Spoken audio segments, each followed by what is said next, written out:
નમસ્કાર ખેડૂત મિત્રો, મારું નામ છે અલ્કેશ પટેલ અને આપણી યુટ્યુબ ચેનલ છે ખેતીની વાત મારું ગુજરાત. આપણી દુકાનનું નામ છે મિત્રો Hindustan agro seeds, Kalavad proper, Kalavad તાલુકો, કાલાવડ જિલ્લો જામનગર. મિત્રો તારીખ થઈ છે આજે 29/6/2024. વાત કરીએ તો કે ભાઈ વરસાદ ખેંચાતો જાય છે, દિવસે ને દિવસે મોડું થતું જાય છે, પણ હવે તો ભગવાનના હાથની વાત છે. હવે ચર્ચા આજે આપણે એક એવા મુદ્દા ઉપર કરવાના છીએ કે ભાઈ આપણે મગફળીનો પાક કર્યો છે, કપાસનો પાક કર્યો છે, તો નિંદામણ નાશક દવા એનો કેવી રીતે ઉપયોગ કરવો, એની કાર્ય પદ્ધતિ કેવી રીતે હોય, એનું કામ કરવાની રીત કેવી રીતે હોય અને કયા પાકમાં કયા સમયે કઈ દવાનો ઉપયોગ કરવો એના વિશે સંપૂર્ણ માહિતી આપણે આપશું.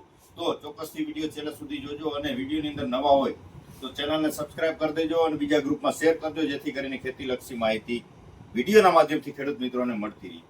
હવે પહેલા વાત કરીએ તો આ વર્ષે મગફળીના પાકના બમ્પર પ્રમાણમાં વાવેતર છે, તો એના માટે આપણે જે નિંદામણ નાશક દવાની એટલે કે વાવેતર કરી દીધું છે અને પિયત આપ્યા પહેલા તમારે કઈ દવાનો ઉપયોગ કરવાનો છે એની માહિતી આપી દઉં. જો તમે વાવેતર કરી દીધું છે, દાખલા તરીકે તમે ઓરવી દીધું છે, ઓરવીને વાવેતર કરી દીધું છે અને તમારે જે છે એ છંટકાવ કરવો છે, તો એની અંદર આપણે આપી દેવાનું શું તો કે ભાઈ સ્ટ્રોમ્પ એક્સ્ટ્રા, BSF નો આવે છે સ્ટ્રોમ્પ એક્સ્ટ્રા, બરાબર છે, અથવા UPL નું આવે છે દોસ્ત સુપર ઘાટું.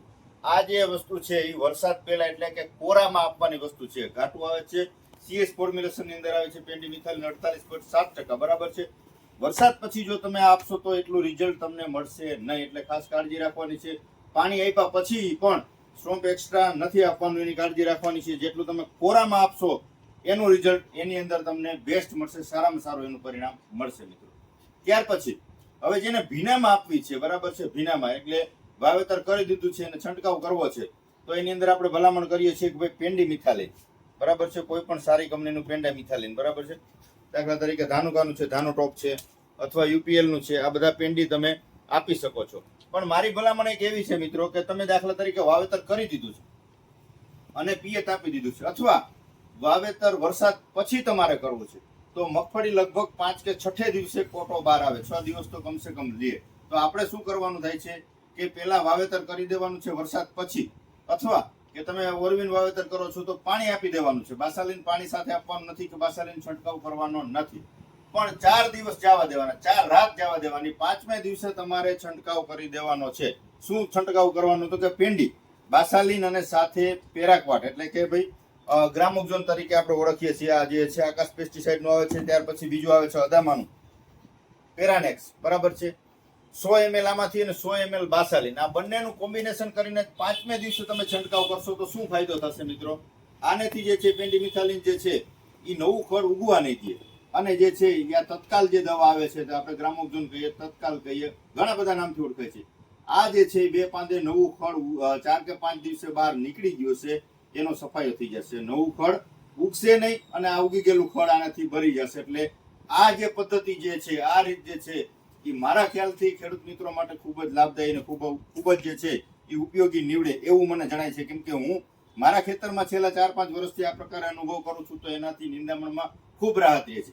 ઓલું તમે કેવી રીતે થાય કે ભાઈ તમે કોરામાં છાંટી દીધી, અથવા વરસાદ થયા પછી તમે બીજે ત્રીજે દિવસે છંટકાવ કરો, વાવેતર કર્યા પછી બીજે ત્રીજે દિવસે છંટકાવ કરો, તો 2 રાતમાં જે છે ખડનો કોટો ફૂટી ગયો હોય, ત્રીજે કે ચોથે દિવસે બહાર નીકળી જાય. આપણે 5મે દિવસે છંટકાવ કરશી તો ખડ જે નિંદામણ જે છે એ શરૂઆતમાં જે ઉગાવ હોય છે એ બધું બહાર આવી ગયું છે, તો એનો જે છે તમે પેરાક્વાટ આપશો એટલે સફાયો થઈ જશે, સાવ બળી જશે.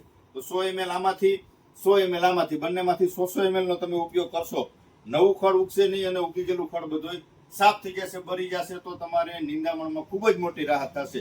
અને મગફળીનો પાકમાં નિંદામણ ખૂબ જ અગત્યનું હોય છે. જેટલું નિંદામણ સાફ એટલું તમારે ઉત્પાદનમાં ફાયદો થાય, બાકી ખર્ચ વધે અને ઉત્પાદન ઘટે. એટલે મગફળીના પાકમાં ખાસ કાળજી રાખીને જ નિંદામણ નાશક દવાનો છંટકાવ કરજો અને યોગ્ય સમયે જ. તમને ભલામણ કરી કે ભાઈ કોરામાં તમારે છાંટી દેવું છે તો આ છાંટી દો તો ખડ નહીં ઉગે, પરંતુ તમારે વાવેતર કરીને મારવું છે તો 4 દિવસ જવા દેવાના છે. 5મે દિવસે તમારે પેરાક્વાટ અને સાથે પેન્ડીમિથાલિન, બરાબર છે. પછી કોઈ પણ સારી કંપનીનું લઈ લો, નીચીનો જાપાનનું છે, આ પણ સારું આવશે.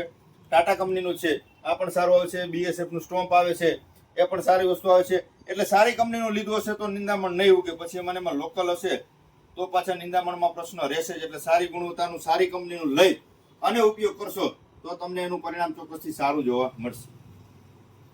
આ વાત થઈ મગફળીની. હવે મગફળી ઉગી ગઈ છે, જેને આગોતરા વાવેતર કર્યા છે, ઓરવીન વાવેતર કર્યા છે, ક્યાંક ખડ દેખાય છે અત્યારે, અને વરસાદ થાય અથવા પિયત આપીને દવાનો છંટકાવ કરવો છે તો નાની અવસ્થા છે, 15 દિવસની મગફળી થઈ છે, 20 દિવસની મગફળી થઈ છે, મગફળીને કોઈ જાતની અસર ન થાય, બર્નિંગ ઇફેક્ટ ન આવે, એને કોઈ જાતનું નુકસાન ન થઈને દવા છંટકાવ કરવી છે તો કઈ દવાનો છંટકાવ કરવો? તો કે ભાઈ જે છે આપણે ગયા વર્ષે પણ ખૂબ વેચાણ કર્યું છે અને ખૂબ ભલામણ કરી છે. સહારા ઇન્ટરનેશનલ કેમિકલનો આવે છે સામેજ. આની અંદર કન્ટેન્ટની જો વાત કરીએ તો ઇમિજા થાઇપર આવે છે 70% WG ફોર્મ્યુલેશનની અંદર. આની અંદર બે વસ્તુ નીકળશે, એક બોટલ ને એક ખાતર. બરાબર છે. આ પ્રકારે 50 ગ્રામનો આવે છે. આના 10 પંપનો ડોઝ કરવાનો છે, એટલે કે 5 ગ્રામ પંપે નાખવાનું છે. સાથે આવે છે સ્ટીકર. બરાબર છે. આ બંનેનો ડોઝ કરવાનો છે. પણ કઈ રીતે ડોઝની પદ્ધતિ પણ આપણે આની અંદર બોક્સની અંદર આવે જ છે કે ભાઈ પહેલા તમારે દવા નાખી દેવાની છે. જ્યાં મમરી આવે પહેલા નંબરે તમારે સામે જ દવા નાખી દેવાની છે, 2 મિનિટ હલાવવાનું છે. ત્યાર પછી જે છે એ સ્ટીકર નાખી અને પાછું 2 મિનિટ હલાવી અને તમારે જે છે એ છંટકાવ કરવાનો છે. પણ ખાસ કાળજી લેવાની છે કે 10 લીટર પાણી લેવાનું છે. 10 લીટરમાં 10 પંપનું દ્રાવણ બનાવવાનું છે. ઘણા મિત્રો એવું કરે કે ભાઈ 50 કે 100 ml જેટલું એક પંપે પાણી થાય એટલું નાખે તો દવા ઉગડે નહીં.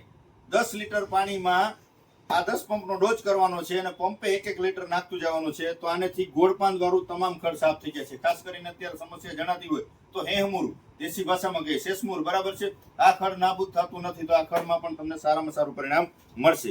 અને પટ્ટી પાનવાળા માટે તમારે આપી દેવાનું છે વીડગોન. એટલે આની અંદર ક્વિજાલો ફોપ આવે છે 10% ઇસી ફોર્મ્યુલેશનની અંદર. પંપે 25 ml આ નાખવાનું છે. આનો ડોઝ નથી કરવાનો. આનો 10 પંપનો ડોઝ કરવાનો છે. પંપે 25 ml આપશો એટલે તમારા પટ્ટી પાન વાળું આનેથી સાફ થઈ જશે અને ગોળ પાન વાળું તમામ પ્રકારનું નિંદામણ આનેથી સફાઈઓ બોલી જશે. એટલે તમારે બીજું કોઈ અલગથી દવા વાપરવાનું થશે નહીં. અને 15 દિવસની થઈ હોય, 20 દિવસની કે 25 દિવસની મગફળી થઈ હોય, 1% નુકસાન થશે નહીં. કાળજી એટલી રાખવાની છે મિત્રો કે જમીનમાં પૂરતા પ્રમાણમાં ભેજ હોવો જોઈએ. પગે ગારો ચોટે એટલો ભેજ હોય ત્યાં રેજ આપવાનું છે, તો જ રિઝલ્ટ મળશે. નહીંતર ઘણા બધા મિત્રો એમ કે ભાઈ અમારે 25 દિનની મગફળી થઈ ગઈ હતી, ખડ બૈરું નથી, 2 પાંદે ખડ બૈરું નથી. જમીનમાં ભેજ હશે તો જ ખડ ભરશે. એટલે વરસાદ પછી જે વાપરવાનો આગ્રહ રાખશો તો પરિણામ તમને ચોક્કસથી એનું સારું જોવા મળશે મિત્રો. બરાબર છે. હવે ઘણા મિત્રોને કપાસમાં નિંદામણ નાશક જે છે એ દવાનો છંટકાવ કરવો છે. મગફળીની વાત પૂરી. કપાસમાં જેને બીટી કપાસના વાવેતર કર્યા છે તો એને અત્યારે ગોળ પાંદવાળા અને પટ્ટી પાંદવાળા બે છે ખડ. તો પટ્ટી પાંદવાળા જો ખડ હોય તો એની અંદર આપણે આપી દેવાનું છે વીટગોન, જે આપણે ભલામણ કરીએ છીએ. બરાબર. પંપે 25 ml. પણ જેને ગોળ પાનનું સાથે ખડ છે, નિંદામણ છે, તો એને આપી દેવાનું છે ધાનુકા કંપનીનો આવે છે ડોઝો મેક્સ. બરાબર છે. ગોદરેજમાં હિટવીડ આવે છે, ધાનુકામાં ડોઝો મેક્સ આવે છે. બંને વસ્તુ સેમ જ આવે છે. બરાબર છે. તો બેમાંથી તમારે કોઈ પણ એક સારી કંપનીનું લઈ, ધાનુકા અથવા ગોદરેજ બંને બ્રાન્ડ જ છે, તો બંનેમાંથી એકનું લઈ અને તમે ઉપયોગ કરી શકો છો. પંપે 30 થી 35 ml આપવાનું છે કપાસમાં અને પટ્ટી પાનવાળા માટે તમારે 25 ml વીટગોન આપવાનું છે. આ બંનેનું કોમ્બિનેશન કરીને મારી દેશો એટલે કપાસમાં તમામ પ્રકારના નિંદામણો જે છે એ સાફ થઈ જશે. બોલગાટ કપાસમાં. બરાબર છે. એ એક ખાસ કાળજી રાખી અને જરૂર હોય તો જ જે છે નિંદામણનો ઉપયોગ કરો. કેમ કે નિંદામણ નાશક દવા મગફળીમાં છાંટો, કપાસમાં છાંટો, કોઈ પણ પાકમાં છાંટો, એટલી તો અસર કરે ને કરે. પણ જેને ફરજિયાતમાં આવે છે એને કપાસમાં અથવા મગફળીમાં વાવેતર કર્યા પહેલા કેવી રીતે માવજત કરવી છે, વાવેતર કરી દીધું છે અને નિંદામણ ઉગી ગયું છે તો એના માટે કેવી રીતે એની માવજત કરવી, એની સંપૂર્ણ માહિતી તમને વિડીયોના માધ્યમથી મગફળી અને કપાસના પાકની પૂરેપૂરી વિડીયો આખો જોઈ અને તમે આની અનુકરણ કરજો એટલે તમને એનું સારામાં સારું પરિણામ તમને મળી રહેશે મિત્રો. તો આ પ્રકારે વિશેષ કઈ માહિતીની જરૂરત હોય 9245 42050 મારો મોબાઈલ નંબર છે. ગમે ત્યારે ફોન કરીને અચૂકથી માહિતી મેળવી શકો છો મિત્રો. બસ આજે આટલું જ. રજા આપશો મને. જય જવાન, જય કિસાન.